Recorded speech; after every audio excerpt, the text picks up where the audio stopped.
I think those of you that grow vegetables and flowers on a regular basis will agree that sometimes it can be a little frustrating when we sow our seeds when they don't germinate.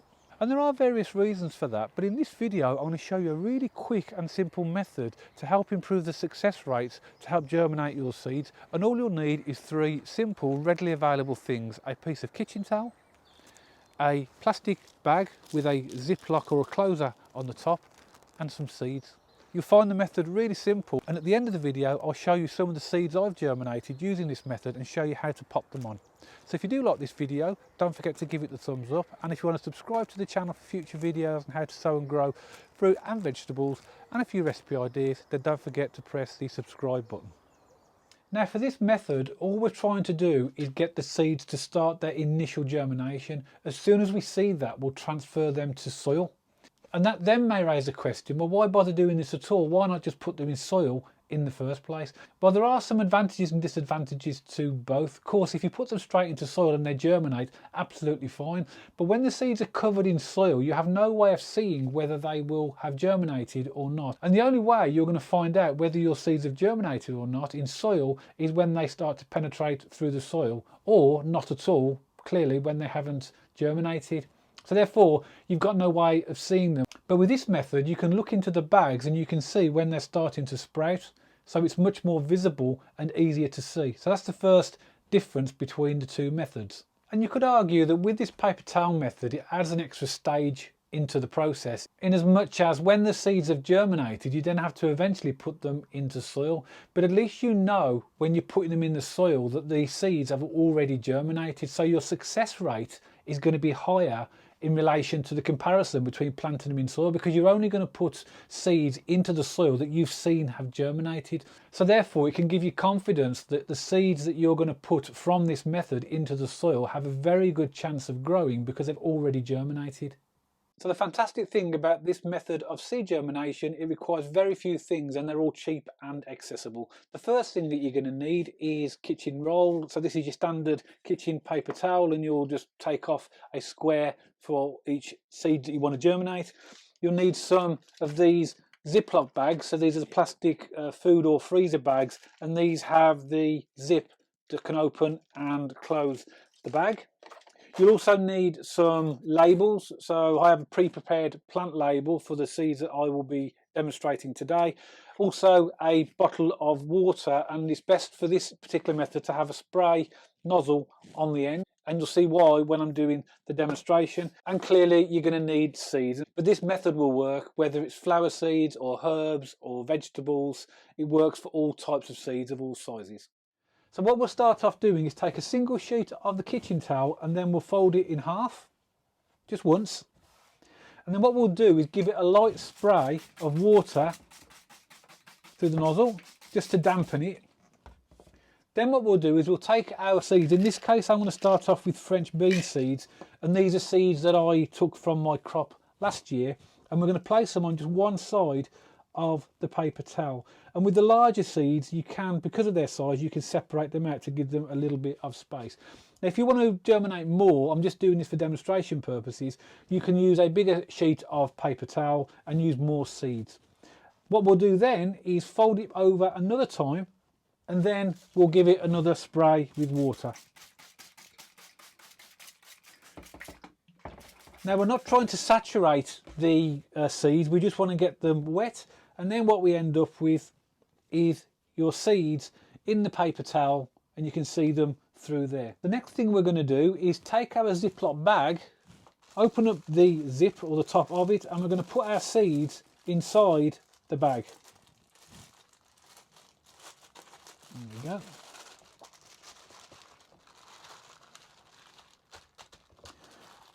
Now what I do, and I've seen other people put sticky labels on or staple labels to them, but I don't like doing that. So I've already prepared a plant label which will go into the pots once these have germinated, and I'm just going to pop that inside the bag. Clearly that will let me know which seeds are which, and then all you'll do is close the ziplock, and that is done. So different types of seeds will require different temperatures for germination. With French beans, these will go indoors. They won't have any particular special heating, and I'll look and check them after 7 days to see if they've germinated. Now, as soon as we see the seeds starting to germinate, we want to plant them in pots as soon as possible, and that's what we'll do next after we've seen the seeds germinate. So even if you are using this method and you're trying to germinate certain types of seeds that do need high temperatures for germination, you might need to put them in a propagator just like you would if you put them in the soil. I'm thinking things like peppers really, possibly sweet corns and things that require that high a temperature for germination. So now we're a full 10 days from when I put these seeds in the bags as shown earlier in the video. I did have a sneak preview after 7 days and the seeds had started to germinate. I just wanted to give it those 3 extra days just so that you can see how well they've done. For the purposes of the demonstration, I've used seeds that I've classified as large, medium and small. The large ones will be French beans and Mangetout. Beetroot I've classified as medium, and I've got 2 bags of spring onions, which are very small seeds, just to show you how well they've germinated. So let's go inside the potting shed, open the bags and see if they've germinated. Now the light in the potting shed was a bit dark, so I've come outside just to demonstrate this, just so that you can see clearly. So let's start off with the French beans and see how they've got on. So just take them out the bag, take the label out.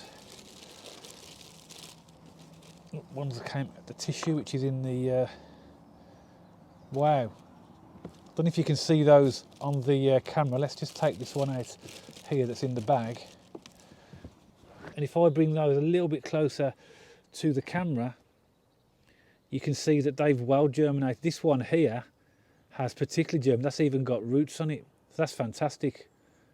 There's a few that have got less germination on than others, but definitely they are well ready to plant.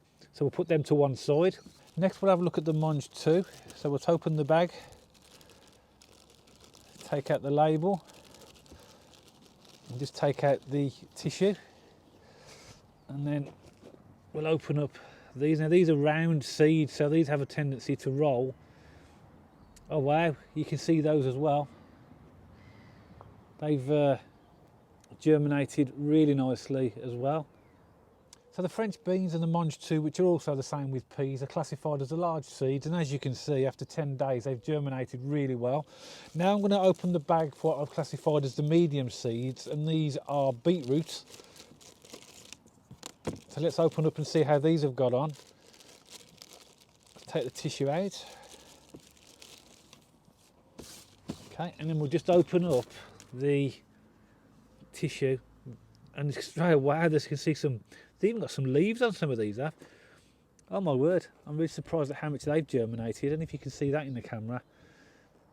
So we need to pop them now into the soil, and then they will take on and start growing into bigger plants, and then eventually into some lovely beetroot. And finally we're going to go for the small seeds, which are the spring onions. So let's have a look how they've germinated. Let's take out our label and then take it out the bag. And open up the tissue, and there you can see that they've germinated as well, which is absolutely fantastic. So the next thing then is, now that we've got the seeds to germinate, is to pot them on, and that's what we're going to do next, and we are going to go inside the potting shed to do that. As soon as the seeds have germinated, they need to be potted as soon as possible, because they will need the nutrients in the soil to start to develop into more mature plants. Now for large seeds it's fairly straightforward. I've already prepared a cell tray here with some multi-purpose compost which I've pre-soaked with water, and all you want to do with the large seeds is make a hole where you want them. So I'll use a set of tweezers, and what I'll do is I'll pick up the seed by the seed casing, not the stem. You don't want to touch the stems that have germinated, and I'll pop it into my pre-prepared hole, and I'll do that for all of the seeds that I've got, just gently making sure you don't touch the stem.